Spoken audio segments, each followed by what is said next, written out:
Hey guys, welcome to the final session, parallel sessions of the day. Today's panel, this panel is called Critical Stances in Education, Conflict, Aesthetics and Autonomy. And we'll have three presentations. The first will be given by Paolo Scotton and Àngel Pascual Martín, although only Paolo will be speaking on it. He's from the Department of Theory and History of Education, Faculty of Education, at the University of Barcelona.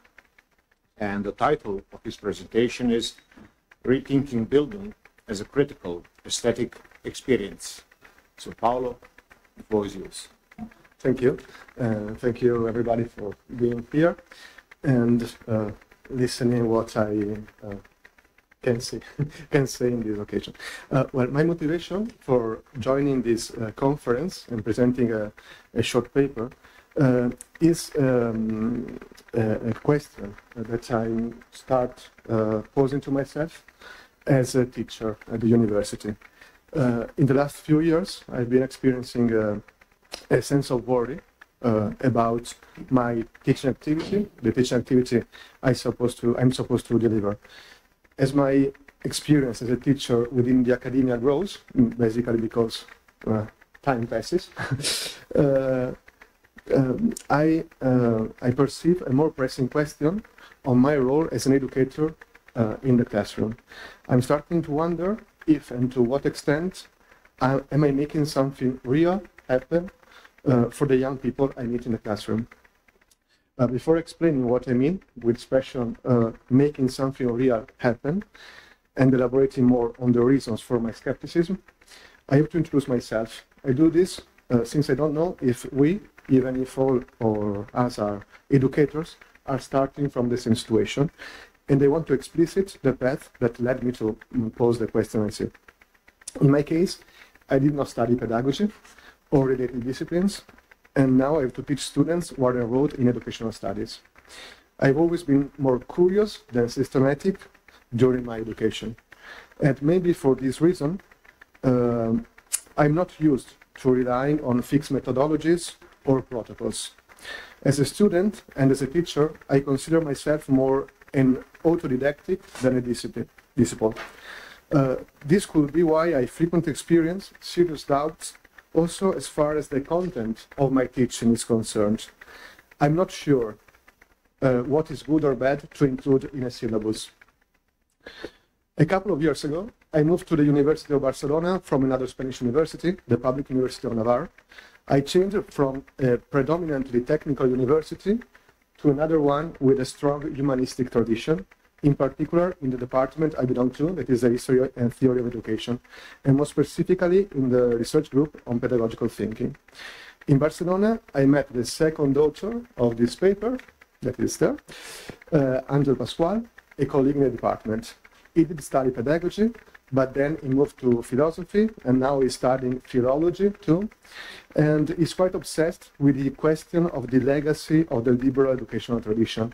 In particular, the importance of the canon, of thinking about a possible set of knowledge a student should confront with. Our dialogues have prompted me to reflect in a different way on the complexity of the educational act through the classical lenses of the pedagogical triangle among teachers, students, and knowledge, relating this question to my didactic experience in this particular historical moment. So, in the next minutes, I will try to focus on these different aspects that are related on Bildung, what I consider is an experience, and what so we will see in the course of the presentation. So, on Bildung. The idea of Bildung, as we know it, relates both to a defined set of knowledge that is something we have to acquire, and also to our involvement in transmitting and acquiring it. So, through this concept, we can have a grasp of the complexity of the pedagogical triangle. We can start from the point of view of the object of study, and in this case, Bildung points to an ideal object.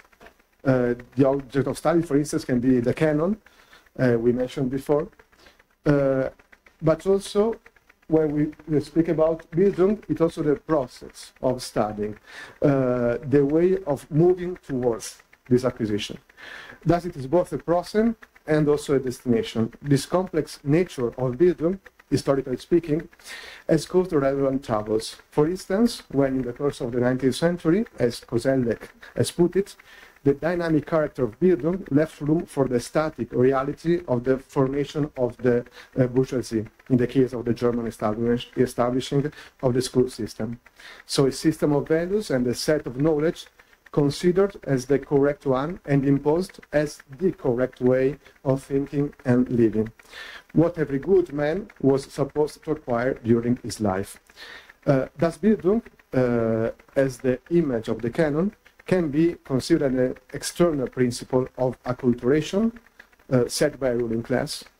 And in this way, a personal responsibility towards our human flourishing turns out to be a political concept that calls for a moralizing activity, a spiritual education ruled by the leading class representing a given established power.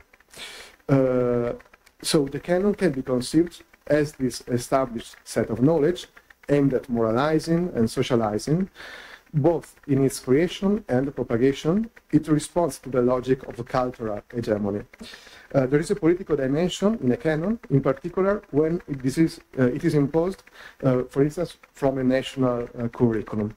We can recall Fichte, in this case, in the discourses on the German nation, he assigned to a state the role of guiding, supervising, and promoting a national culture. This has relevant consequences, since the principle of emancipation can turn to be a principle of servitude. He says, the state which implements in its territory national education will not need any special army, but from the moment a generation of young people has been trained in it, it will have in them an army such as has never been seen before. Each individual will be perfectly trained for every possible use of his bodily strength and to endure every kind of effort and fatigue. In his spirit will live the love of the whole of which is a member, of the state and of the fatherland, a love which will override every other selfish feeling. The consequences of reducing education to the acquisition of a given culture in the very 19th century awakened critical stances toward the institutionalization of Bildung. In particular, we witness a critique that moves along two opposite directions that are two sides of the same coin. On the one hand, the indication that Bildung is a process of change involving an active and reactive dimension against reality is at the basis of the Marxian critique of the normalization of this formative principle. A person who experiences a non-alienated existence cannot accept living according to the bourgeois social model. Bildung would ultimately end up being an emancipatory movement made by the students, incompatible with the pretension of an heteronomous normalization to which national moralization aspires. On the other hand, the tension between freedom and equality in the formative process produces another problem, the tendency toward leveling and massification. This is what Nietzsche denounces when he affirms that higher educative institutions designed to provide space for free intellectual research at the highest levels were no longer accomplishing their goal. For Nietzsche, teaching had become a synonym of pseudo-education, as demonstrated by a neo-dominant form of cultural transmission, for Nietzsche the press in particular. Nietzsche poses a very urgent problem for us, I guess, that is the question of how and to what extent the teaching activity can produce a vibration in the person who is being educated, a passion for intellectual creation that moves teachers and students to autonomous action, far beyond our routine and daily life. So now, if we look at the Bildung as an experience, as a process, there is a long tradition of what we can call the spiritual sciences that permits us to grasp the importance of conceiving this educational process as something more than just an acquisition, but rather than as an experience of making the external object of the tradition living within ourselves, both from the perspective of the student and the teacher. This is Dilthey.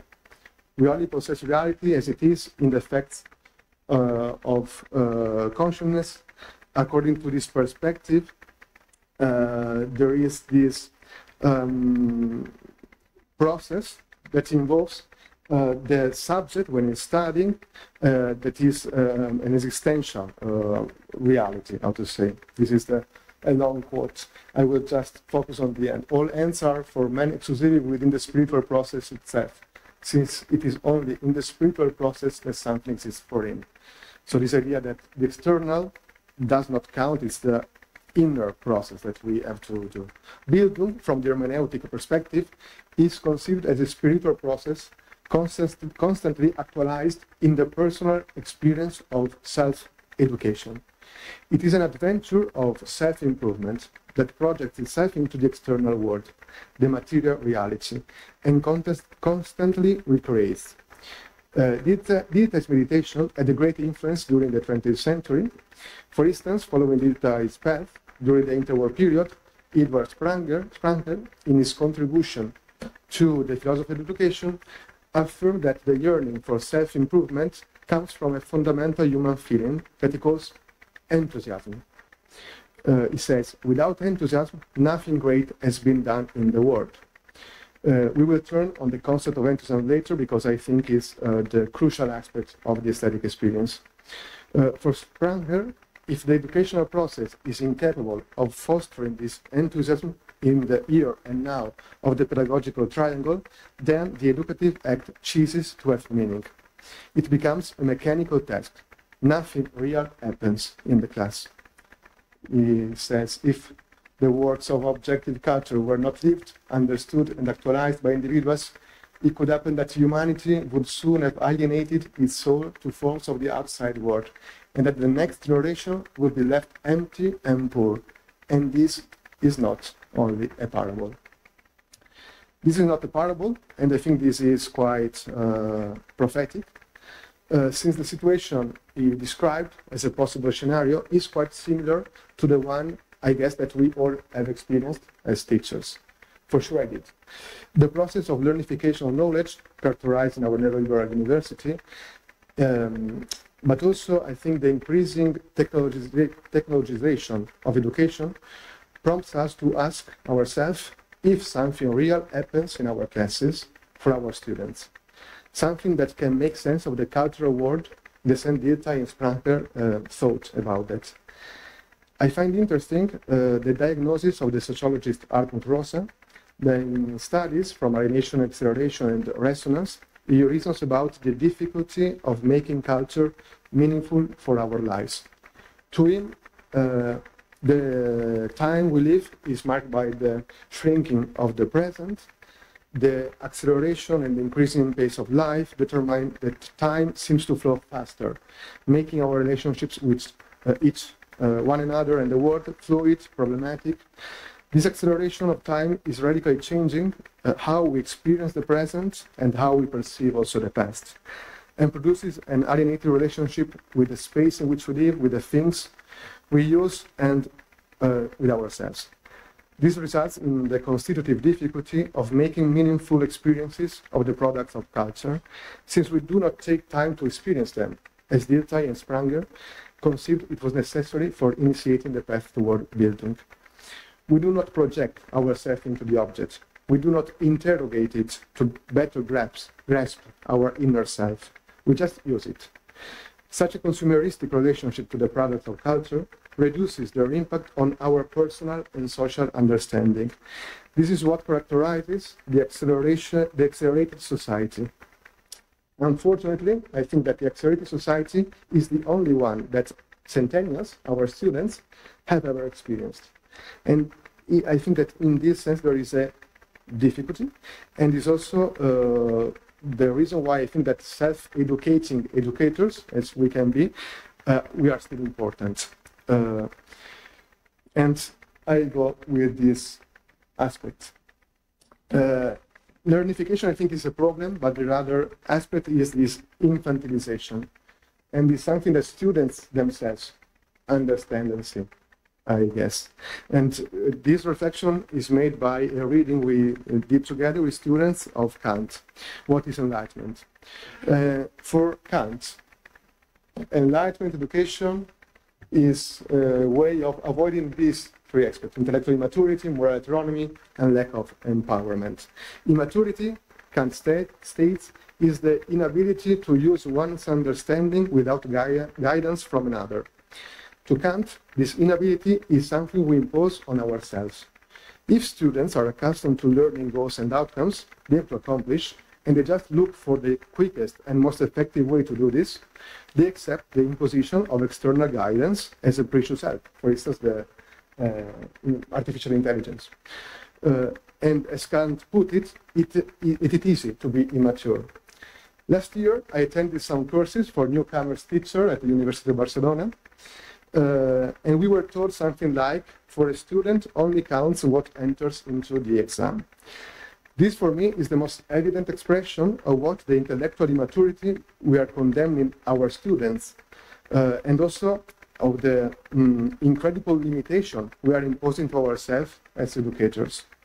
If students do not undertake their autonomous right towards culture, they do not take the risk of education.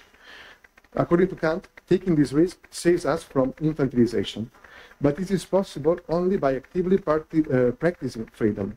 We, as teachers, are oppressed by a new wave of methodological innovation through technological tools.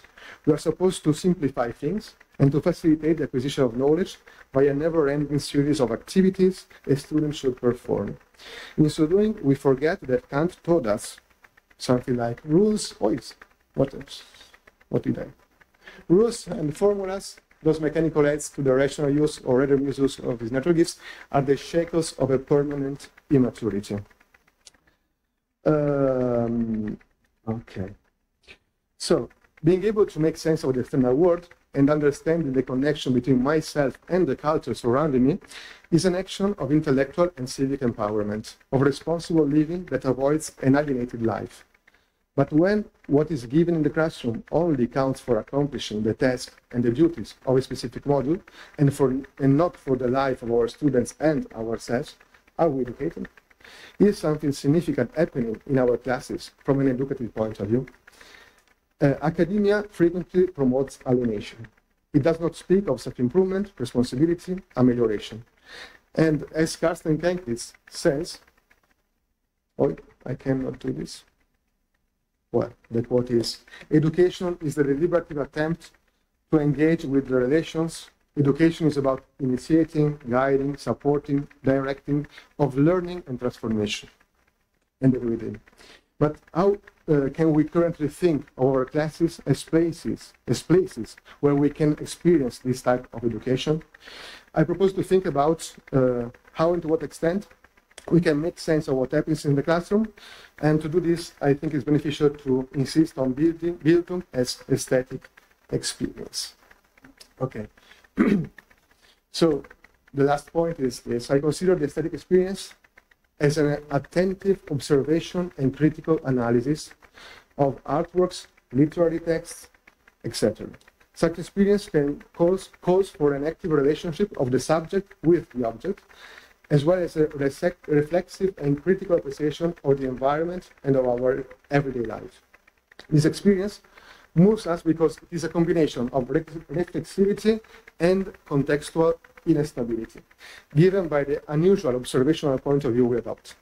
In such a situation, we have to make sense of our object of study, and this implies questioning our relationship with the cultural and natural world, historically and synchronically speaking, as well as with oneself and among one another. For young students, aesthetic experiences can occur in the classes, and they can be an occasion to perceive the world as a place capable of giving meaning to existence. We can reason about new methodologies. Exactly, I avoid these points. We can experiment with new methodologies and create something new. At the University of Barcelona, in the department I belong to, some of us, in different ways, sometimes in quite artisanal ways, are pointing toward this. But as I said at the beginning, I doubt when methods are proposed as a panacea, as something valuable per se, and I barely rely on them. But I'm persuaded that apart from that, each and everyone should find a way to create the conditions thanks to which the pedagogical triangle in which he is involved is illuminated with the light of enthusiasm. The language of enthusiasm is based on a syntax composed of striking events. Events that not only happen, but also become significant for the subject who lives them. What happens when an enthusiastic understanding of reality becomes part of one's personal life is a rethinking of our relationship with the world.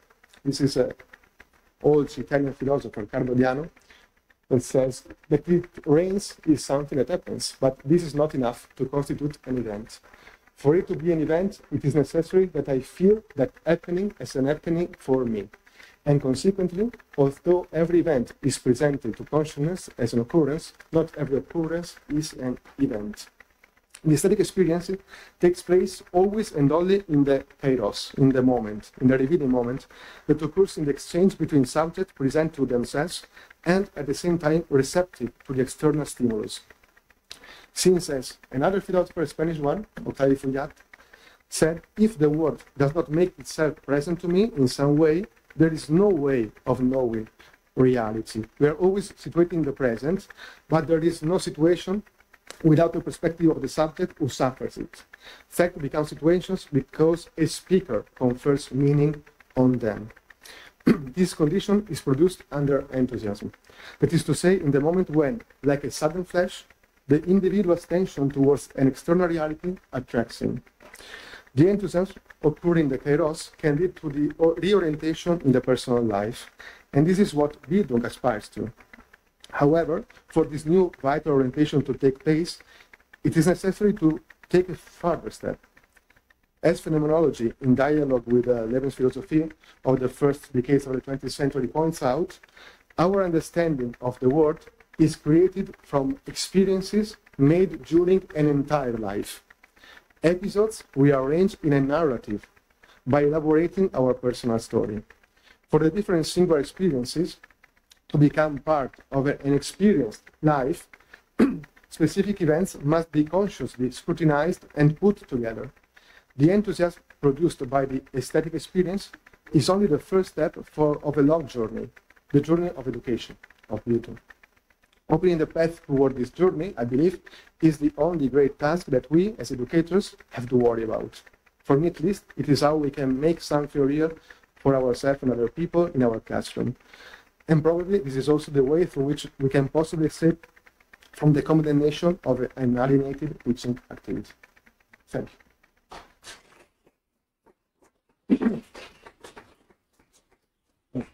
Thank you, Paolo. It's a wonderful lecture. Our next speaker is Daniel Gaivota. Okay, and his presentation is he comes from the Department of Philosophy, Sociology, Pedagogy, and Applied Psychology, Faculty of Education, University of Padua, and his presentation is titled "Why Still School?" This is the presentation.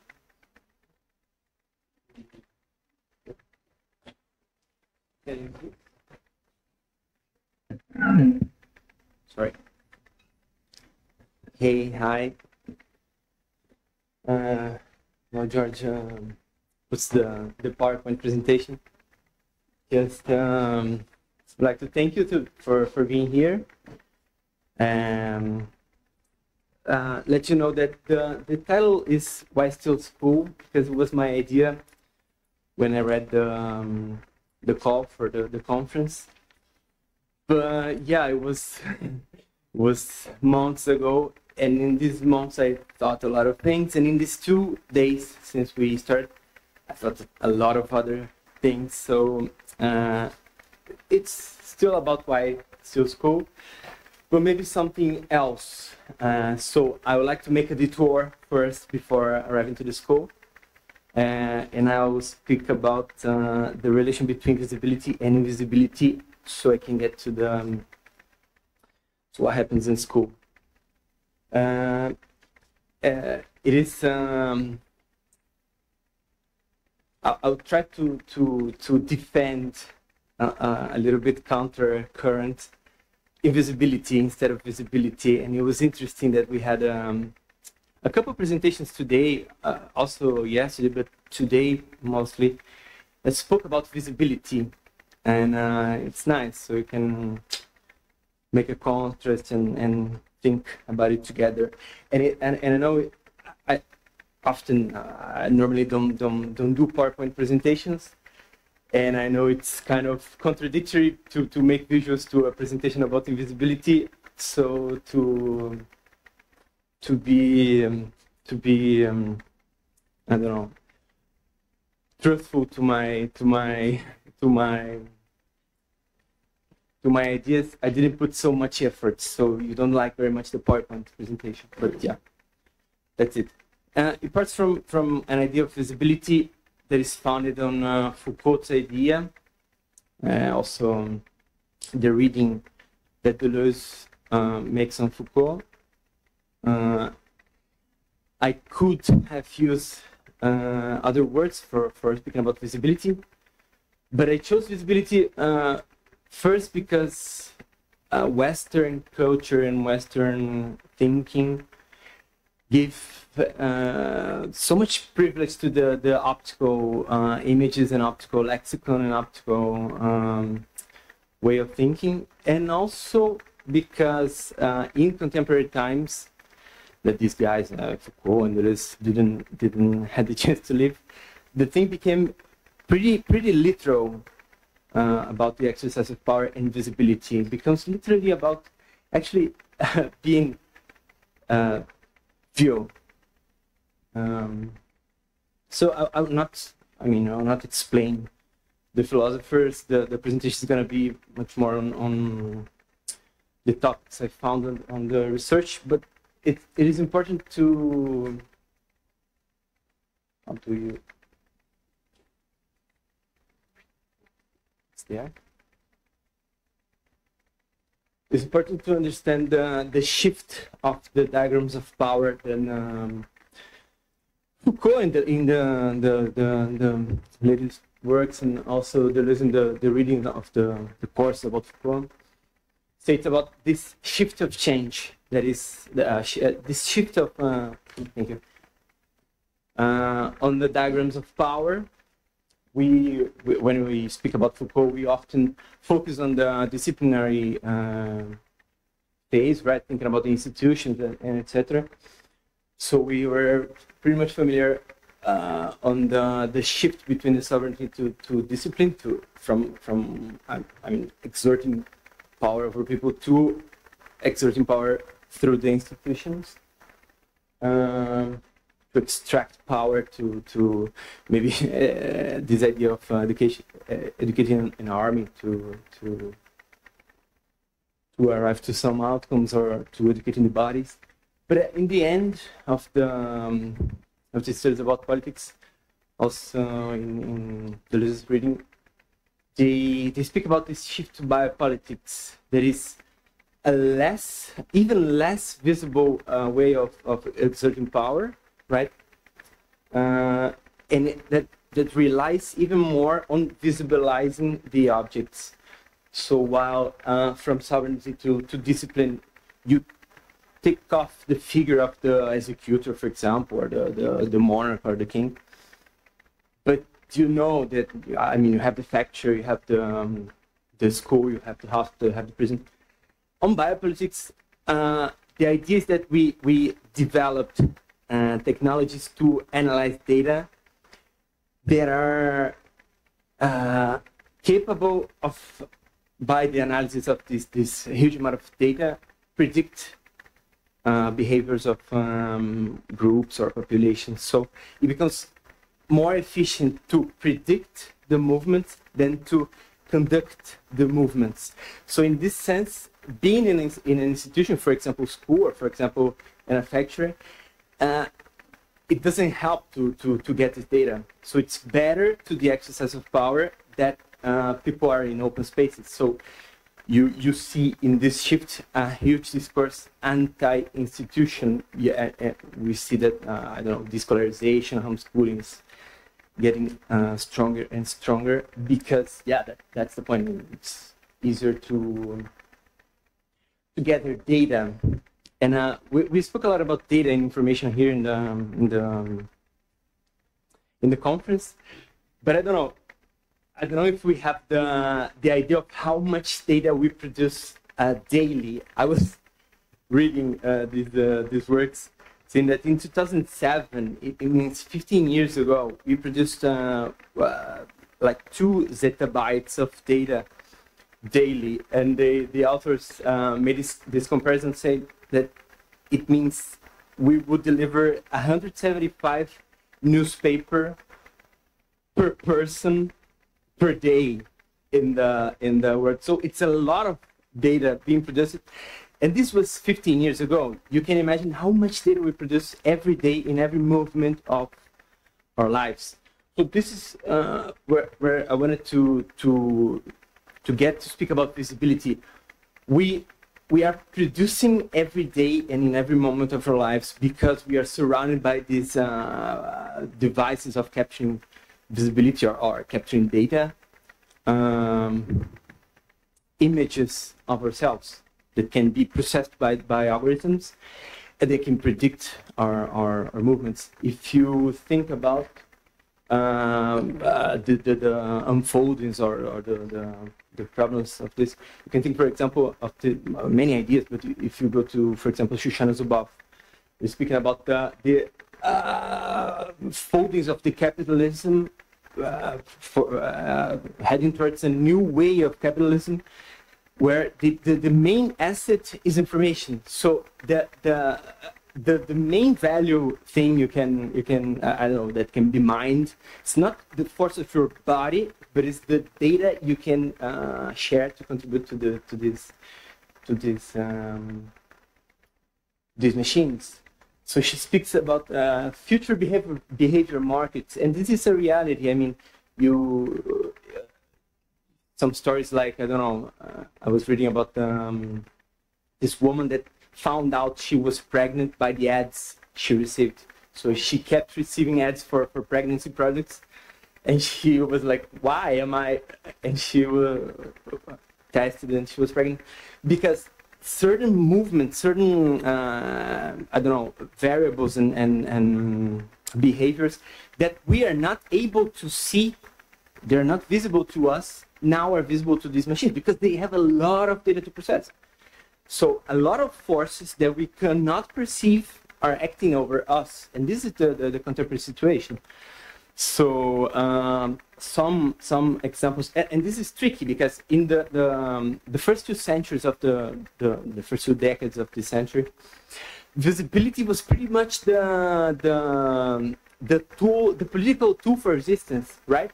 The social movements and all the insurrectional movements worked by the idea of giving visibility to minor or oppressed groups of people. And we see this a lot about children, for example. I'll wrap to the children. But I'll show some case studies. Not case studies, just some examples. For example, case study number 1, Pedro Pascal. Do you know Pedro Pascal? He's an actor from Chile. And I don't know, in the last maybe 10 years, he's getting a lot of roles in Hollywood, a lot of series, a lot of movies. And it is a success for representation of Latin people, for example. We could say that. We can say, yeah, we're giving visibility to some group that before was invisible, meaning didn't appear in media or in social discourses. But if you look well, the characters, the roles of Pedro Pascal, they're always crooks, murderers, rogues, thieves, burglars. So yeah, I mean, having Pedro Pascal in movies in Hollywood means visibility, but at which price? This is the point I wanted to address. Visibility has always a price. Visibility is always an agreement with the structure, so it comes with a trap inside. And in contemporary, if you come to the present moment, it becomes very difficult to exist without being seen, right? if you think about emotions, if you think about the development of what Foucault was speaking about discourse and how power is exerted by the distribution of discourse. I need to have quotations on my papers on ResearchGate, otherwise I'm not be seen. Otherwise I can speak. So discourse itself, all fields of reality tends to surrender to the logic of visibilization. And this is a trap. And I wanted to show you very quickly. I'm not very good at time, but I wanted to show you some examples of how invisibility could be a kind of resistance to the regimes of visibility. Two very short examples. We were up to the examples on school. This is in Colombia. It's in a city called Zipaquirá. This is an underground cathedral the miners of the South Mine built. So they are from these people, the Muiscas. They are originally from the savannah of Colombia, and they were exploited to mine the south of the mine, and they created this cathedral. They made all the points of the Via Crucis and etc. And I was there and I was thinking, yeah, okay. And I found out that the divinity for the Muiscas is lives on the center of the earth. So I was thinking, okay, this is the Via Crucis, this is the suffering of Christ. But isn't it something else? Okay, this is a cathedral for God, the Christian God, but isn't it something else? Could it be about the Muiscas themselves? Another example is the syncretism, religious syncretism in Brazil. People were enslaved and brought to Brazil, and they were forbidden to worship their own deities. So what they did was that they were allowed to worship Catholic saints. So what they did was, yeah, this is Santa Barbara. That is Yansan, a deity of the thunders. So they just put Saint Barbara, and they say, yeah, let's worship Saint Barbara, let's worship Saint Sebastian. But in reality, what was happening underneath is that they were practicing their own religion underneath. I mean, they were. I was thinking about the thing about Kant, about following the rules and the methods. They were following the methods. I mean, they were following the rules, but only in one layer of reality and social structures. In another layer that they kept invisible on purpose, they were doing something else. And my point is that this happens all the time in several structures. It's becoming each time more difficult because the devices of visibility work hard in our contemporary world. But in school, maybe the thing is a little different, because school is still an institution. School is not on the biopolitical regime of exercise of power. So it's outdated. My point, and the thing I was investigating, is that power in school is exerted in an outdated way. They are late. So it works in the 70s. It made sense to go against the institutional the school as an institution, but now thinking that being an institution means to be suspended from the power logics that are outside. Maybe in school we could do something like this. And my point and my investigation showed that it happens. It actually happens in school. So, for example, I was this is about cryptics. I'll just change. So I just skip this, and I'll just go to the what happens in school. I want to speak a little about this guy. But in school, I interviewed some people from school, and I worked in a Freinet school. It was super democratic. We have assemblies every Wednesday, etc. And I was speaking to them. They were children at the time, and now they're adults. So we had this conversation about the past. And I was saying, it was nice, right? We had these assemblies, it was super democratic.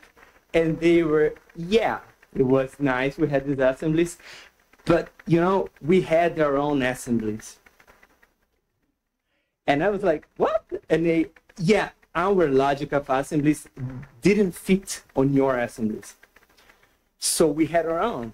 And you couldn't be there because you wouldn't understand our logics.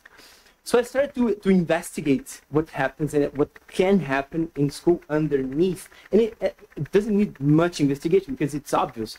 I mean, if you look at a classroom, if you look at the underneath part of the tables, you see a whole world that is not visible and that cannot be visible, and a whole political structure and an ethical structure and a logical structure is being built there every day. So we have some, I will stick to political and epistemological points. This is much deeper than it's possible to show here.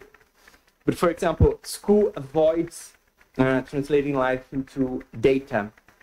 For example, you can just, I was comparing, for example, studying a language in school and studying a language with Duolingo, for example. If you make a mistake in Duolingo, the software will record your mistake and use your mistake to give you new exercises. So your mistake is never going to vanish. It's going to be recorded forever. If you make a mistake in school, you just erase it. You just try again. You're able to try again. You can start over and over in school. So it suspends profilization, meaning, of course, we have profiles. I mean, yeah, this is, I don't know, Joe, and this is, he's 12 years old. But it's not a profile as, I don't know, Google has on me, you know? So it doesn't matter too much the variables, the past of the children, and it doesn't matter too much the future, where they can go or where they would go. And yeah, of course, we have categories. You have the good of the class. You have, I don't know, the student that make a mess and etc. But it's weak. I mean, it changes. It works more about in what some authors call resonance, like Sueli Honi, Guattari. It's about some feelings or some waves of thought that don't have names. The people don't know pretty well what's happening, but they gather around this. For example, I was hearing a story about a teacher that showed her students the Django Livre. What is the name of the Tarantino's movie, Django? And they was watching the movie, and she was telling me, in the scene that Django go down the stairs, killing all the landlords, children started to jump on the classroom.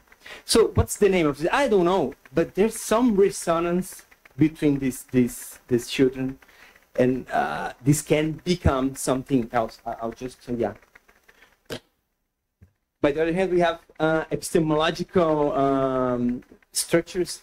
For example, what Deleuze calls an Egyptology, in the sense that you go, he used the image of an explorer of pyramids. You go to a very unknown place with science you don't understand, and you have to exercise this science. You don't have a dictionary. You have time. You don't have a dictionary. So you just experiment. You just grope this science to try to make sense of it. So you get the chance to explore the microfields of the microfields of the macrofields. So you get to understand the minutiae of geography, of I don't know, language, and of relations. You get to understand the details of your permissions with other people. And so it's about creating the conditions for attention and care. And I'll finish, I would show you, but I won't, how care unfolds into play, that unfolds into community, that unfolds into emergent ways of life, and at the same time as attention unfolds into study, inquiry, and emergent ways of thinking. So this is pretty much the idea how school can make us, can create a space for invisibility in a world where we're being visibilized all the time. Sorry to cross the time boundary, but thank you. Thank you very much for your attention and care. Thank you, Daniel. Thank you for this lecture. In our last presentation, our last presenter is Natascha Schmelz from the Institute of Philosophy and Social Theory here at the University of Belgrade. And her presentation is titled Alienated Spirit as a Diagnosis from Bildung to Halbbildung. So Natascha, please. Sure. Okay, thank you, Đorđe. So, in this talk, I aim to address the intertwinement of alienation and Bildung in the context of Adorno's theory of Halbbildung.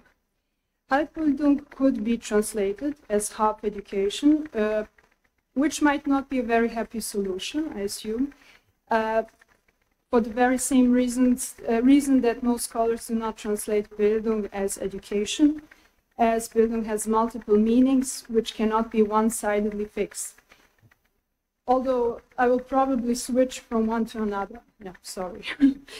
Okay, so it is not only related to knowing, but also to how this knowledge transforms us as individuals. Bildung is a formative, lifelong process, a continuous shaping, a growth of intellectual, moral, and aesthetic capabilities. In the classical Humboldtian sense, it is a harmonious self-development, development of spiritual potentials. In that regard, Adorno does have in mind, neo-humanistic concept of Bildung as a normative criterion, not only of education, but of the state of humanity in general, when he critically assesses the socio-historical conditions that led to the decline of Bildung. This new state, which Adorno identifies as Halbbildung, is, according to him, an omnipresent phenomenon and has permeated every aspect of human existence. As such, it reflects the physiognomy of a spirit, the spirit that defines the signature of an era. What has remained from the traditional notion of Bildung is socialized half-education, the omnipresence of alienated spirit. Halbbildung, as a degradation of Bildung, presents itself as accumulated factual knowledge, incapable of being coherent, contextualized, and critically assessed. Knowledge becomes the equivalent of collecting information, which has become apparent even more nowadays than in Adorno's time.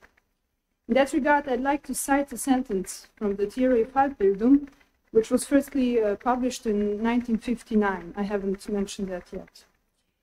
Some thoughts he has formulated in this paper, as well in his other works, sound like a contemporary diagnosis of our time.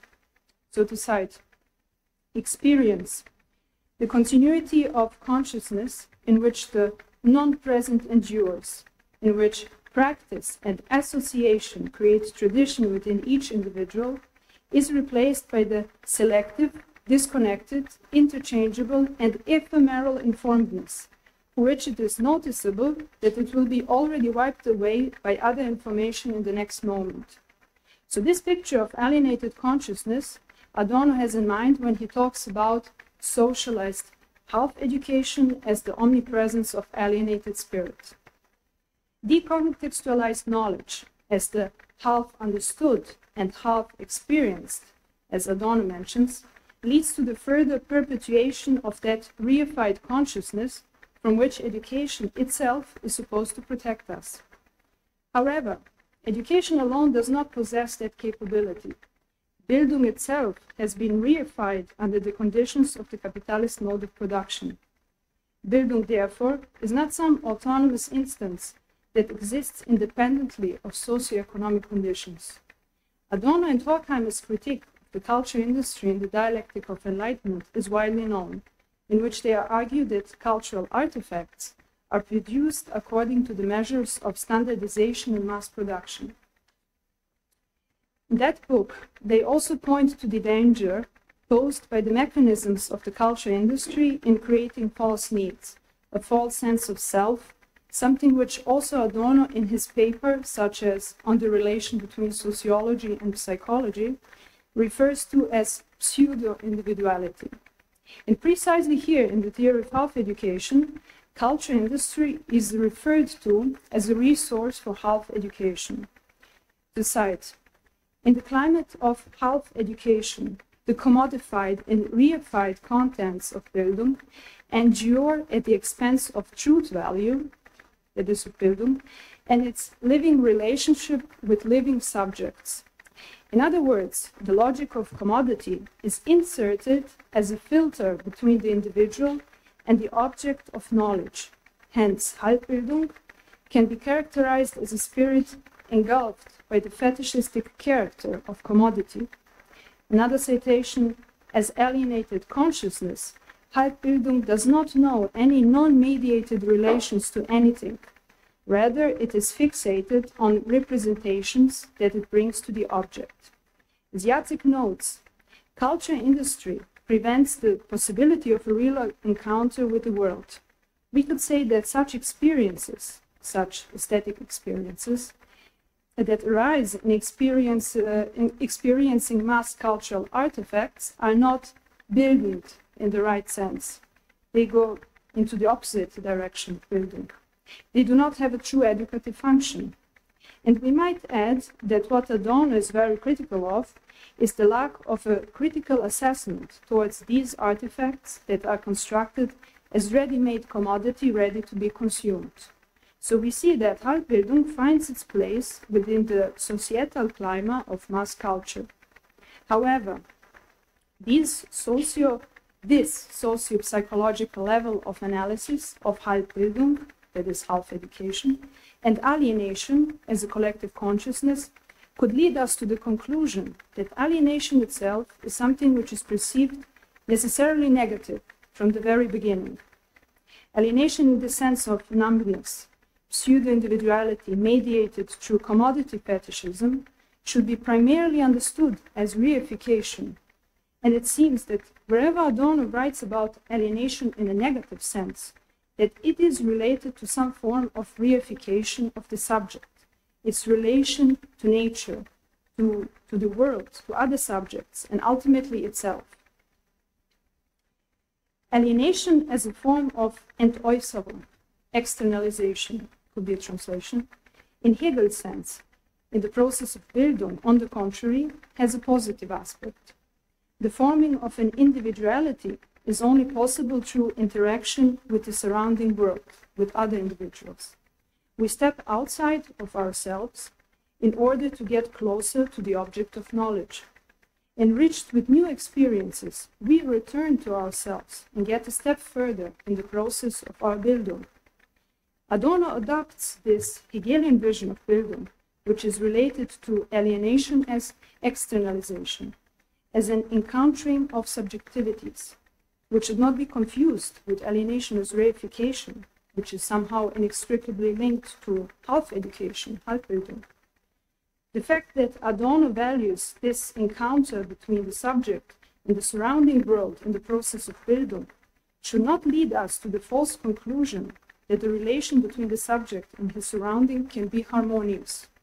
And education should bear in mind that the harmony in the sense of Humboldt's aspirations, as Adorno notes, between the socially functional and educated human is not possible to attain anymore. Even more, every move towards the harmonizing of the individual and society is some form of ideology, according to Adorno. In a world that has an antagonistic character and is fundamentally driven by paradoxes, every attempt to adopt individuals to these societal conditions is purely ideological and at the expense of the individual. So according to the aforementioned Hegelian path, Bildung is a dialectical movement which occurs not only on an individual, but also on a collective socio-historical level, and is part of the process of enlightenment. This movement of spirit, which has a moment of alienation as Entäußerung, externalization, fragmentation, as a condition of self-development, has its end in the gain of consciousness, that is, the self-realization of spirit.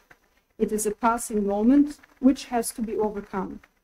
The question we could pose here is, if Adorno follows this Hegelian path, what does it make him to say that Bildung has turned into an obviously negatively valued Halbbildung? How has this positive notion of alienation twisted itself into its negative opposite? Adorno claims that this movement of spirit, which is also the movement of Bildung, got distracted. And in his terminology, it, to cite, sedimentates as a form of negative objective spirit. Accordingly, Halbbildung or half education is not a step before Bildung, but is a step that follows after Bildung. And here, I have to thank my colleague Đorđe, who also happens to be the moderator of this session, and also my mentor, lessons me. I have to thank for his insights on Hegel's understanding of Bildung, that it should not be understood as a harmonious development in Hegel's understanding of Bildung, and that it involves a moment of destruction, a destruction of things which the spirit sees as a threat for his development and ultimately its freedom. In that sense, alienation cannot be overcome in a harmonious way, but by destroying and adopting the outside world. Without this destructive moment, which is also emancipatory and creative, there is no further development of Bildung or Bildung. There is no dialectical development. The spirit gets stuck in things, in the object world, and begins to sedimentate itself as negative objective spirit. And this is exactly what Adorno thinks is happening. Culture industry stifles this emancipatory moment of autonomy and freedom and creates and promotes heteronomy, passivity, conformity, ultimately a tamed subject. In that sense, I would like to read a passage from Ernst Nipkoff's article, which depicts this scenario. So to cite, the young spirit, which is initially alienated from itself through the objects, but becoming clearer and more transparent, should then find its way back to itself, has become stuck, so to speak, in the objects, in alienation. The positive Hegelian sense of alienation as negation turns around and becomes bad negativity. From Bildung as a process of the living resubjectivization of culture has become the accumulation of half-understood educational materials. Bildung has become reified, alienated education, a knowledge that remains foreign to itself.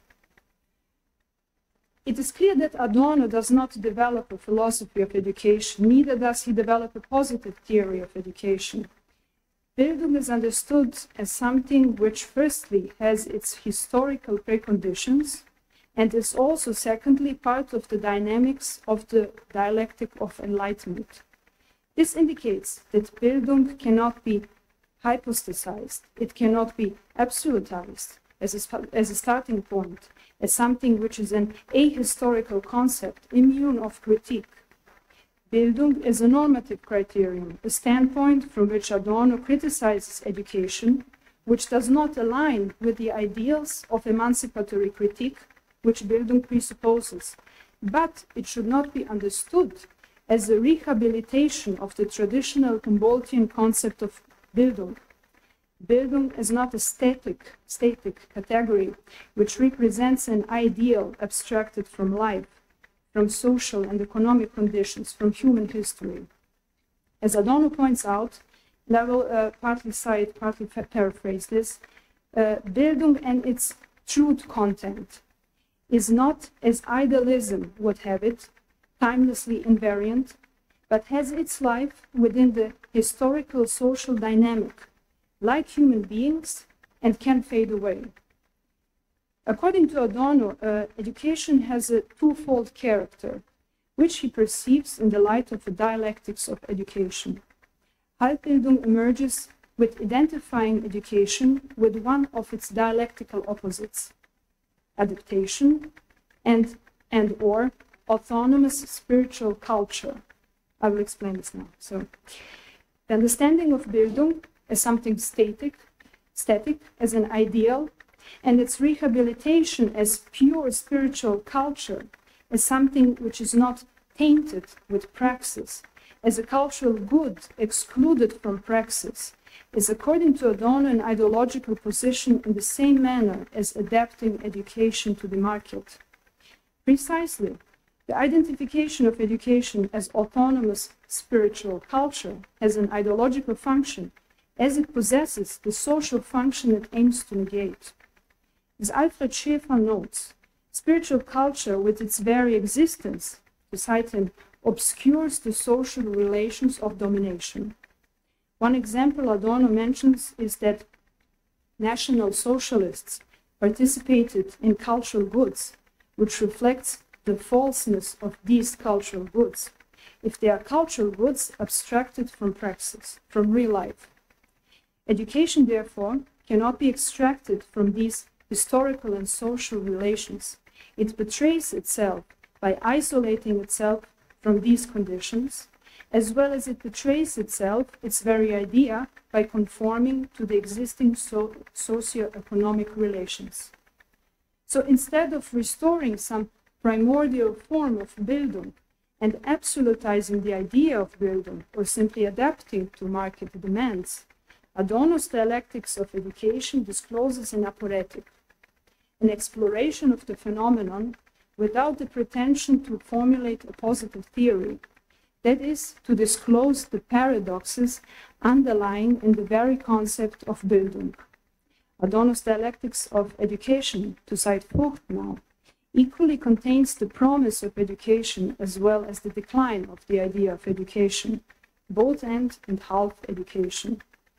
And it is all the less surprising when, in these reflections on the aporetic nature of education, drawn from its own dialectic, Adorno adds that education has an antinomic structure, that it becomes entangled in contradictions from which it cannot escape.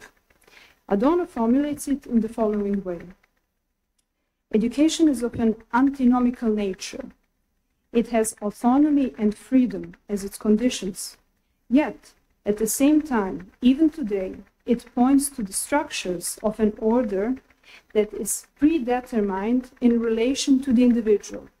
In a certain sense, heteronymous and therefore also refers to the unsustainable order in which the individual could be educated. Thus, at the very moment when education exists, it essentially no longer exists. Its decay is teleologically set in its very origin.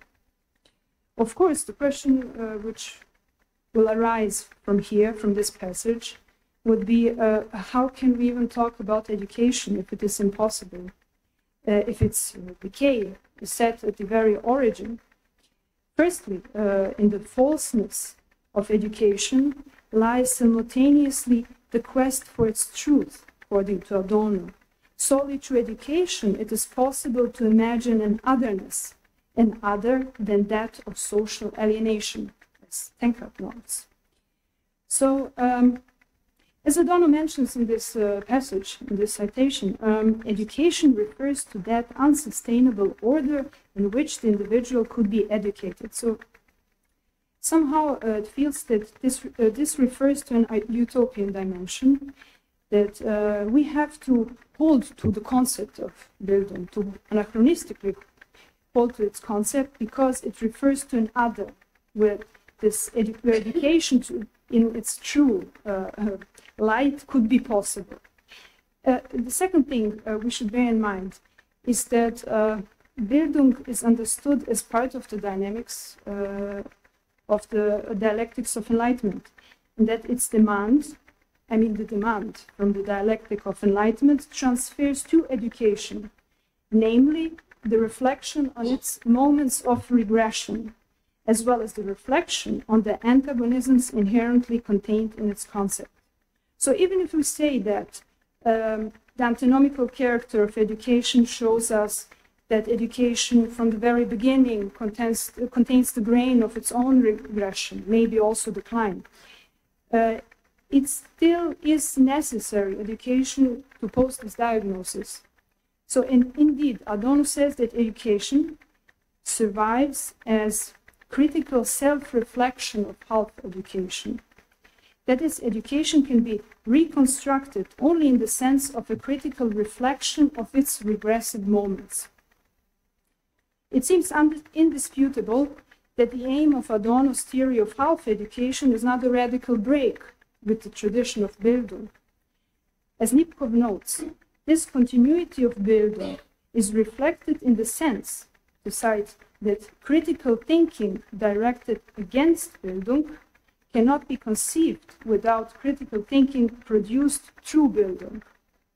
Therefore, one current of thought of the destiny and possibilities of the survival of Bildung moves into this direction. On the other hand, a definitely more radical thesis can be found in the thought of Konrad Paul Liessmann, which seems as a continuation and upgrade of Adorno's theory of half education. So according to Liessmann, Halbbildung has passed into a state of, as he says, Bildungslosigkeit, so a total absence of education. It is not easy to translate this word, maybe it's impossible. But in any case, it is a state in which the humanistic sciences in general, the spirit, is totally degraded, as it is not suited, not useful to integrate individuals into the market. This state, as described by Liessmann, is entirely deprived of dialectical tensions and is one-sidedly actually identified with what Adorno refers to as adapting. Education is shaped according to the market model, stressing the importance of competencies and skills, according to him. It seems that all the Enlightenment ideals, such as maturity, autonomy, and personal freedom, become slogans, and as such, reified humanistic ideals, reduced into something useful in climbing the social ladder. He often refers to it as a capitalizing of spirit. How many times did we notice a slogan of some marketing campaign such as "Be yourself" or "Be different," which are formulated to successfully sell some product? The human world, human relations, and education as a core part of that world have become something which is therefore entirely seen and understood through the lens of commodity. If that is the case, what might be the future of education? So according to Liessmann, it seems that Bildung takes a perverted form of lifelong learning, which serves today, and since the 70s, it seems, as a tool of adapting to rapidly changing working environments and market needs, but paradoxically, it also refers to personal growth. And I just wanted to say here a quick note. It is not my formulation. If you just Google lifelong learning, you will find these two expressions in one sentence, unironically. So in Adorno's style, who rather discloses but not solves any problems, this presentation will end here. Without the aim of providing a finite answer to the question of whether and how Bildung continues to exist today. The aim was to present Adorno's theory of Halbbildung, that is half education, the paradoxes arising from the very idea of education, as well as to mention some viewpoints that build upon this theory and continue to critically examine it. Thank you.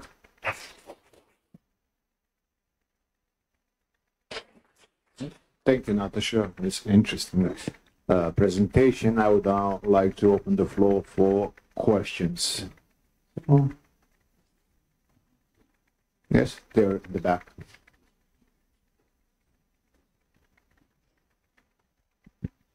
Hi. Can you hear me? Yes. I have two questions. Neither of them is very well structured, so I'm sorry about that. The first one is about the first presentation. When you you were talking about the second presentation, first one, the visibility. You were saying how in schools there's a lot that happens that is invisible, like if we just look at the, yes, the second one, because I forgot the first one, I'll go back to it. How a lot of the stuff that happens in school is invisible. And I think that both some things that happen that are invisible can be seen as positive acts of resistance to the type of discipline that the schools impose. For example, if I cheat on an exam by showing it to my friend, even though it might make my grade less outstanding, which is an act of solidarity, basically. But on the other hand, there are other invisible stuff, for example, a lot of hidden violence that happens among peers. And I think this also applies to colonial situations, like in a colonial context of, for example, Brazil that you were mentioning. There are examples of cooperation of the colonized people against the colonizer, but also of like transferring or directing this violence that is put on us on weaker people, and on actually taking on the role of the colonizer themselves. This is what Paulo Freire, for example, writes about. So I'm just, as you were saying, yeah, I'm just wondering, how can we think about the difference between these scenarios, or what in the structure that is visible and that is imposed affects the situation to develop in one or the other way? Like, is there, I mean, it's an open question and we can't really say, but like, how do you think about the difference in this, and how can we think about what affects it to result in positive or in negative resistance? Because I think negative resistance, I mentioned violence because I also see it as some sort of reaction to this to this discipline, or to this imperative of like acting, of listening, of being polite, of being like this or like that. And then for some people it just it's not always an act of resistance, but I think sometimes it is of negative resistance, if that makes sense. Should I ask I'm gonna ask the second question, but I look at my phone to remember it, but you can answer. First, yeah. Okay, nice, thank you. It's a very, very good question, I guess. I guess we can we can think about school in a position to society in general, or other social spaces. Speaking about the thing about the error, about the mistake, right? I would say that first of all, the consequences of the acts in school are how do you say? What is the word? The word. They are not so grave, not so. What's the word in English? Sorry. They're more light. The consequences in school are more light than in other spaces. More benign, maybe, or. Yeah. For example, I mean, you can. I'll give you a harsh example, but you can punch someone in school when you're a child, and the consequences. I mean, there are consequences, but they are very light. I mean, they're gonna call your parents, and I mean, you're gonna receive some notes on your. If I punch someone here at the street, the consequences are grave. I mean, the consequences are real. So you have a space where the forces and the consequences, because they are not actually real consequences, you can explore. So these micro-violences that I think you're speaking about are, I would say that they are part of the whole experimentation, that the whole Egyptologic groping of learning how to deal with people. But I don't know, the difference between a space, I don't know, I keep thinking about Lord of the Flies, these kind of narratives, where you put a lot of children and let them kill themselves, is that in school we have the adults. So you're actually paying attention to what children are doing. They are trying to escape, but you can learn, you can pay attention to what's happening. I mean, it's not earth of nobody.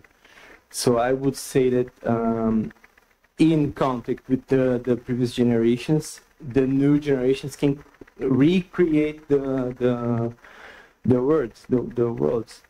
I don't know if it answers your question, because it's not that easy. I mean, if it was easy, we would not have violences. But I think that sometimes we interpret violence as in a very adult way, and we try to interfere. And many times violence is, given the example of violence, it's dealt by themselves. I think children deal with their matters, and we are there to avoid, I don't know, bullying or racism or things that we know that can impede children that live in a scholar space. So I think that the role of the adult is to maintain scholar, maintain this environment of experimentation alive or safe. I would say that. I don't know if your answers. I remembered the first question. You were saying, you actually titled one part of your presentation about something real happening in class, and asking ourselves whether something real happens in our classes. And I think this is very important, like how we define something real or realness in general. And I think for education this is very important, because is something real when a whole class memorizes a text, or is something real when just one student changes their mind about something, for example? But also it goes wider than that, like what is this real life that the school should prepare us for? Because if we call the status quo real, then we kind of like made it external of human agency and just accept it as something that we just prepare for and not change potentially. Or like, what is real knowledge? And it's more of a comment than a question actually, but I'm just saying that I think this is very important, and maybe you can add something to it. Yes, thank you for the question. And we can change the words in this case. Real maybe is not the correct one, in the sense that real, what is real, what is reality, what is true, something significant. Maybe it's just something that has a value. I think that's what's interesting me. Is the question of how, when we put value on something, actually, and why students do this, and yes, valuable, maybe real is valuable, something that has a value, and the value does not exist. No, the value is something that we pose on something. We cannot touch the value. And we cannot, in this sense, measure the value precisely. And the question is about what remains after the class, and what happened during this.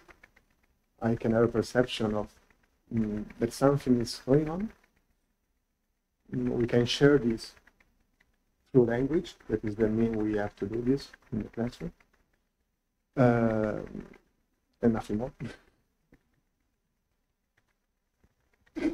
We had a question first, there by the window, something, and then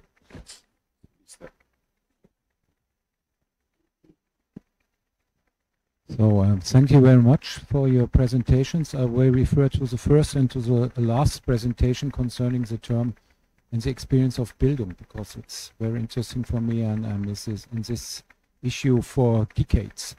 So as you mentioned, it's quite complicated to find a stand in the theories of Bildung, and you mentioned Koselleck. This might be an approach from the Begriffsgeschichte, the history of terms. And then we heard something about Adorno. This might be the critical theory, and we had the geisteswissenschaftliche tradition, the tradition, human science tradition, Dilthey and Fichte and so on. So this is the 19th century. This is something very old, but I would ask you concerning first Adorno. You have mentioned Alfred Schäfer and Liesmann and so on. So they would say this concept of Adorno and the base superstructure background and the idea of Bildung as a metaphysical counterpart to the societal conditions. This idea is perhaps in our times cut in pieces because the neoliberal movement, the governmentality which sees every subject as a self-organized and creative self-adaptation and self-submission under the economic conditions, there is no spirit left, and there is perhaps no metaphysical dimension left. Adorno was criticizing in the 50s. So he has in mind this idea of Bildung of Dilthey and Fichte. But I don't know, where is it in our time? And in the reign of OECD and neoliberal perspectives. So when you talk about criticism, where is the stand and the position where you come into critique? Where is the point of view from which you criticize something? With Adorno, we have this superstructure and basis position. So for him, it's clear.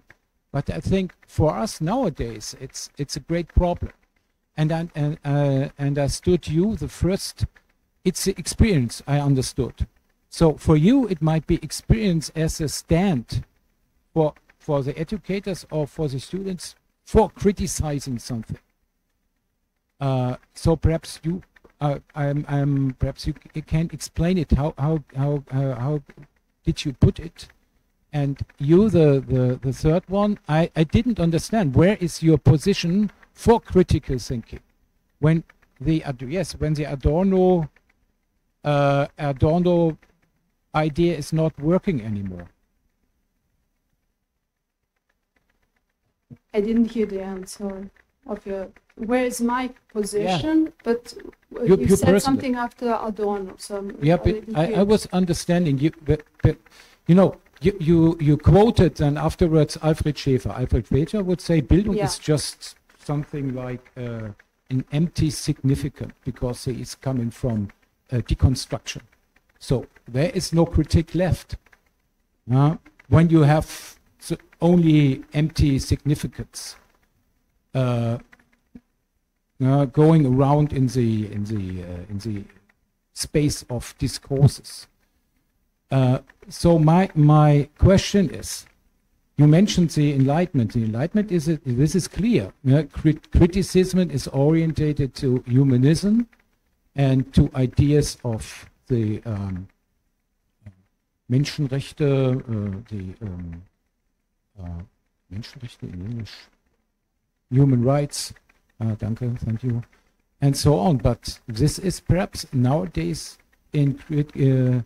problematic as well. So I want to ask you, what is this criticism and the spirit you were talking about? I will have to think about it. So you just cannot answer immediately, but yeah, a couple minutes. Okay, so thank you for the question. Actually, it is the crucial aspect of my presentation. Actually, when this the writing of this came from after having dialogue with Àngel, then I wrote it. I sent it to him, and yeah, always wonderful comments and so on. And then I thought myself, well, maybe I'm more than the aesthetic part. I'm actually interested with the experience part. The aesthetic is just a way of posing attention at the moment and the senses and the perception and so on. But the experience is the point, no? Actually, Yes. And so what is this fact that I'm referring to? It's about also the canon and this concept of Bildung. What are we supposed to study? Is really significant the object of study or our perception and our living, doing something with this? Not doing as an activity learning by doing, no. Doing in a sense how this reflects on myself and how I'm able to make something speak, actually, something that doesn't speak for itself, like a text, like this thing, this mechanical stuff. No, I can see this, I don't know, I read Bosch here, and I can do an history class on this. Okay, and this is a way of rethinking the object. Big question. Everything can be valuable in this sense. The microphone for doing an experience of an historical class, I think yes. Or not. Now, yes. In this period of my life, I think yes, because I'm focusing on this experience and what permits a person to have an experience, the perception that something is relevant is going on in this moment. And this I refer to enthusiasm, and I think it's crucial. The idea that something is able to touch me, to surprise me, to shock me. And this is what doesn't happen in our classes. And my critical point is this. The laptops, the visual stuff, and the distancing, everything. And I want to think about why our universities should remain presential. For instance, we should do everything online. And we should, well, in 5, 6 years or maybe less, we are not indispensable as teachers. So we have a big question here. And I think that the problem is this, making something profoundly touching. And this is the experience for me. And this passes through enthusiasm in the sense of, well, it's a religious word, no? But it's the idea that something enters into myself. And I can have an approach very different. I can be mystical, orthodox, or I guess heretical. And this is what I think is the enthusiasm I'm going towards, the heretical aspect of education. Professor Bister had a question.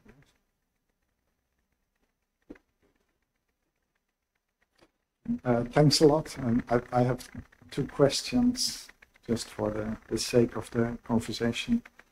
With Daniel, you paint a picture of the school, and to me it sounds like an interesting ideal of the school, but not a reality. So when I was listening, I thought, where have you been?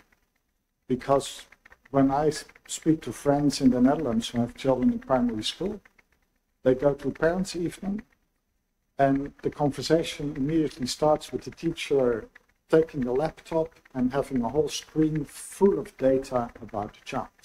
And a friend of mine says that the teacher said, something went wrong with your boy in reading on that Tuesday.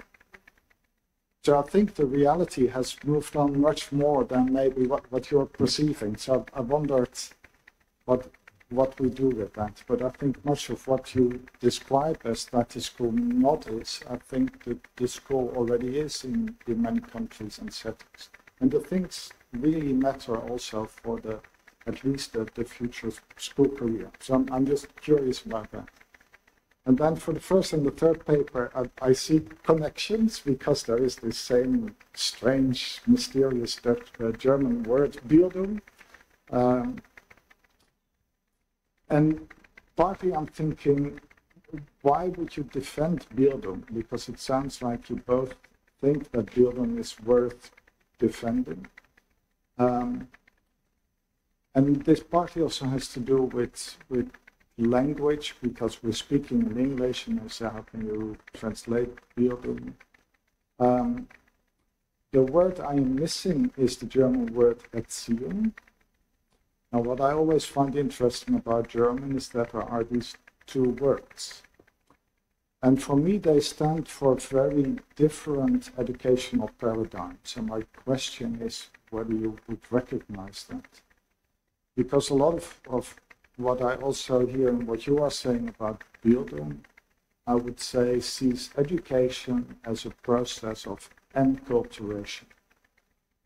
So there is culture, and what is education? It is for individuals to sort of get into the culture so that the culture can also get into them. And that is never a totalitarian gesture, so you always end up with individuals who have become individuated in relation to culture. And they do that by meaning making. But the that understands the whole question of the existence of the human being almost from an outside perspective, to say we have these organic units and we have culture, and how do they become enculturated. But for me, it never comes to the question of what do all these individuals do with everything they have acquired. What kind of life do they live with it, and how do they relate to their own life and the challenges? For me, that is still what I see in the notion of Erziehung, and I come back to Benner's core phrase of saying the gesture of Erziehung is Aufforderung zur Selbsttätigkeit. It has nothing to do with enculturation or even with meaning making or sense making or even giving value to something. But it's to meet the appeal to say you are a self and you have something to do in the world, and you can walk away from that as well. But that's the appeal of existing. And for me, that's a completely different educational gesture. And I would say a very different educational paradigm. That maybe also is able to deal with the whole question of where does the criterion or the possibility for critique come from. Because it's true that if you say critical thinking both needs to oppose to the system, but you first need to learn it through the system, that sounds like a very strange kind of argument. But if you say you meet the world as a demand, you can say that's the job also of the educator, to keep that demand alive. You are in a very different educational paradigm. It has something to do with the triangle, which I think is helpful, but the triangle also has arrows. And to me, Bildung always draws the arrow from the students to knowledge. Erziehung draws the arrow from the world to the student. So not as a cultural object that needs to be appropriated in some way, but as a reality that issues an appeal to the student. And for me, that's a very different educational paradigm, and I'm just curious how you think about that. But I also think let's not spend too much energy on defending Bildung, but look at an alternative that maybe is able to address the points where Bildung gets stuck and even gets more stuck in our contemporary society. So.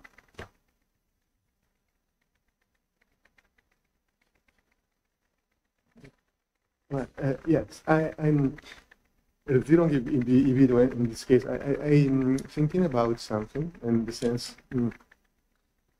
I think that I agree with your vision, and I think at the same time that the concept of Bildung, no, as the student looking at arriving at the correct or the culture, is a concept of Bildung that maybe is what Nietzsche criticizes and the Bildung of the 19th century and so on.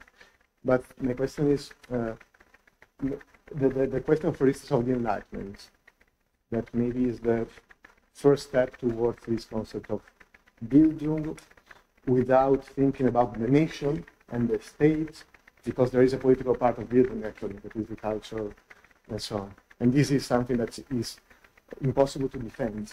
And so we can get rid of Bildung in this sense, I totally agree.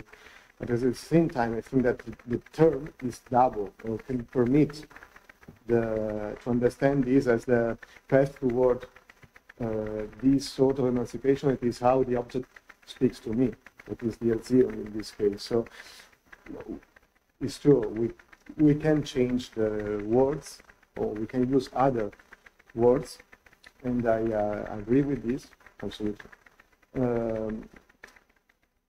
The fact, at the same time, is that to invent the words that are appropriate to describe what we want to can be complicated.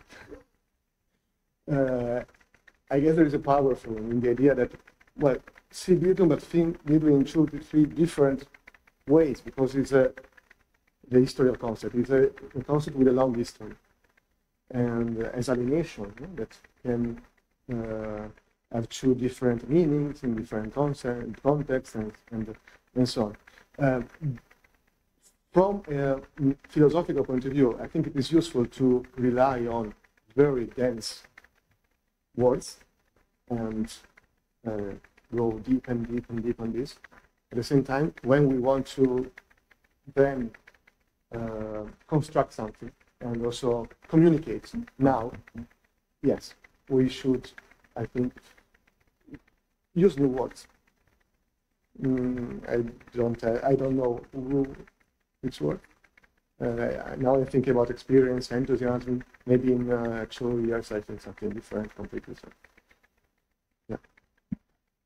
I would just like to defend myself and say that I'm not defending Bildung. That was not my aim. I was just interested in Adorno's theoretical position and in the history of Bildung. And that sense, I'm also not, how he would say, absolutizing Bildung, something, great. So, and when it comes to Erziehung, that's interesting. It wasn't, at first I thought talking also about Erziehung in Adorno's thought. Because, but in the end, it's somehow connected. Sometimes he talks about Erziehung, but thinks of Bildung, and vice versa. He says Bildung, but speaks about Erziehung. So, but in any case,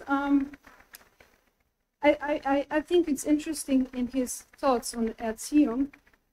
He mentioned something which the name is Wendung auf Subjekt. I just remember it's turning to the subject. And he very much valued Erziehung also. It's not that he just wrote about Bildung. And that case, he mentions in this book I've read, it's just a collection of interviews actually. He mentions that, okay, we have the socio-historical conditions that led to the decline of Bildung, or Bildung cannot be fulfilled and so on. But he says what is left, we cannot ignore the socio-historical conditions, but what can we do? We can turn to the subject to try to do something from the childhood to try with education, to try something with Erziehung. So I have read that in quite a while. Some time has passed from them, but yeah, thank you for your question. Yeah, also thank you for your question / statement about school.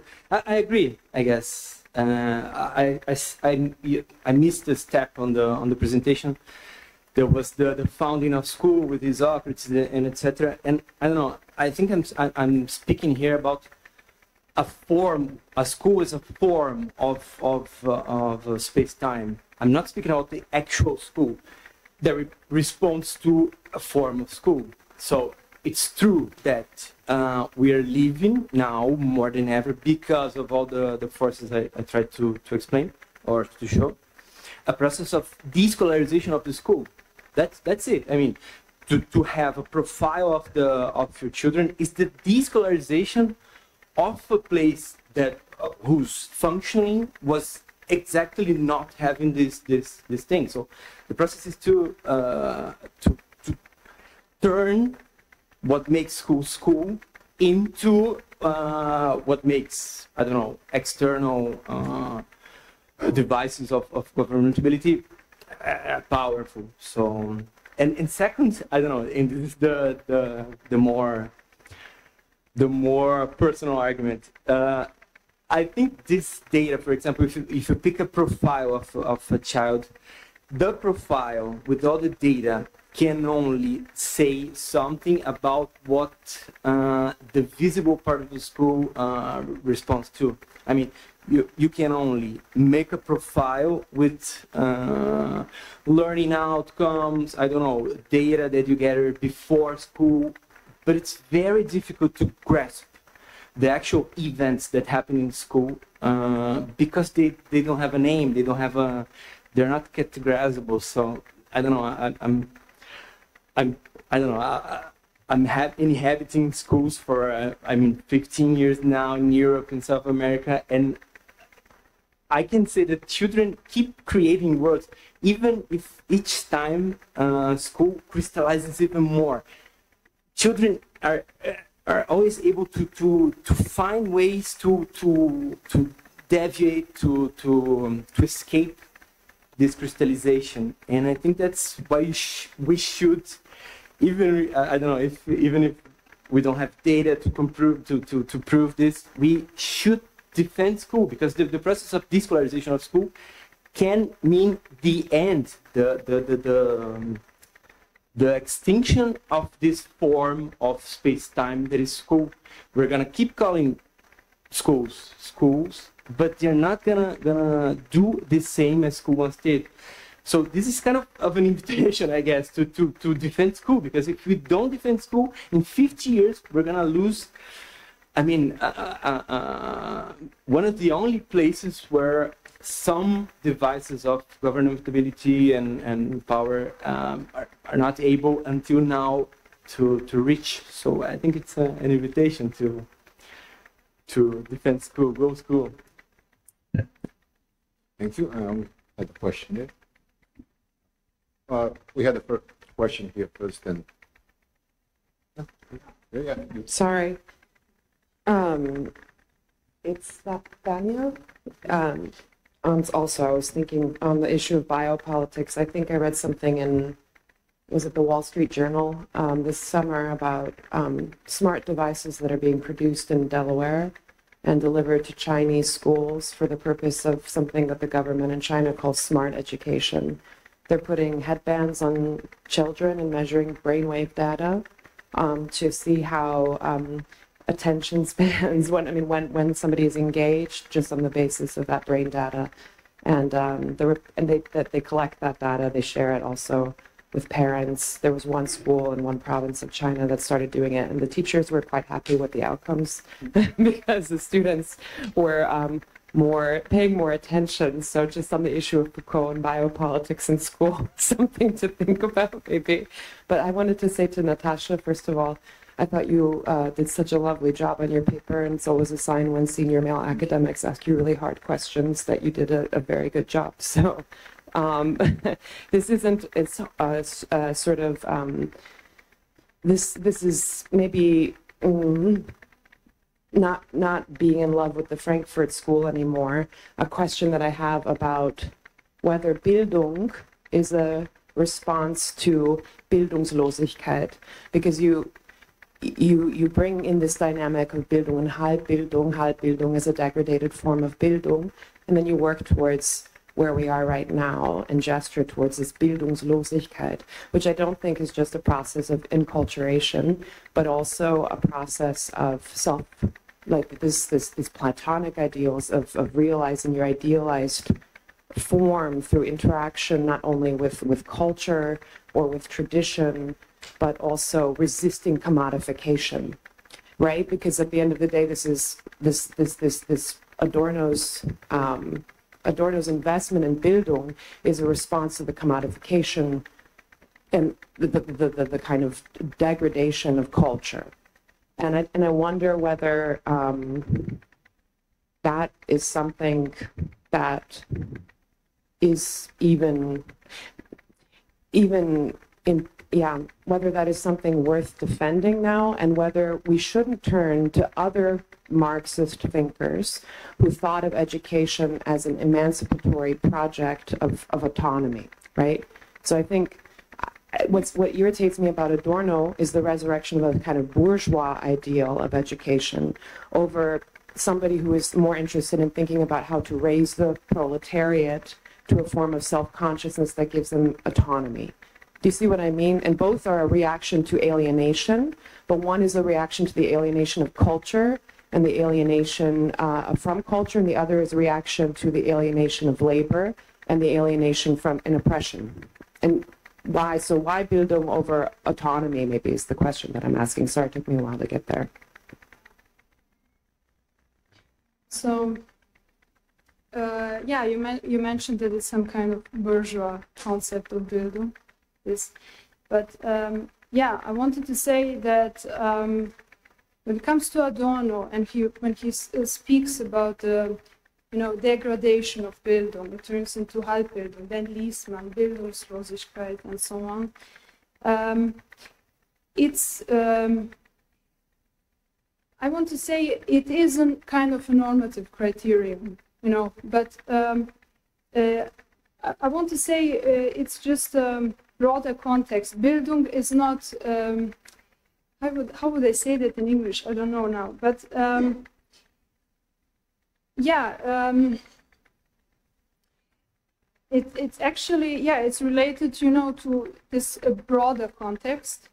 And I wanted to say that, if we go back now, if we go to Humboldt, just let's try it like this. You have this humanist ideas, how he wanted to, enrich education, to kind of give a different concept of education, which would not then be oriented towards these specific market goals, adapting individuals to market needs. But yeah, and it's just such a big thing. I realized in trying to understand Adorno's concept of half education, I'm also half educated in trying to understand the half education. It was just so, yeah, it was just nervous about that. And in any case, when you look at Humboldt, it was during his time, it was late 18th century, right? Early 19th. They were undergoing these changes. The change from, feudalism to early industrial capitalism, whatever. It was not fully developed as today, but I kind of understood that Humboldt saw this as a response to these changes, that he kind of noticed these changes. And then if we look, his vision of education, he was, it was very humanist, and but it was shaped according to Greek ideals, and the paradigmatic character of humanity. And he said that the, culture of Greeks, if we study it, we can help to shift our focus to individuals. So he kind of recognized all this, turning into masses and so on. But yeah, and according to this ideal, intellectual, moral, and aesthetic values should be shaped according to this Greek ideal. But what I want to point out here is, because it seems just everyone thinks that I kind of idolize Bildung.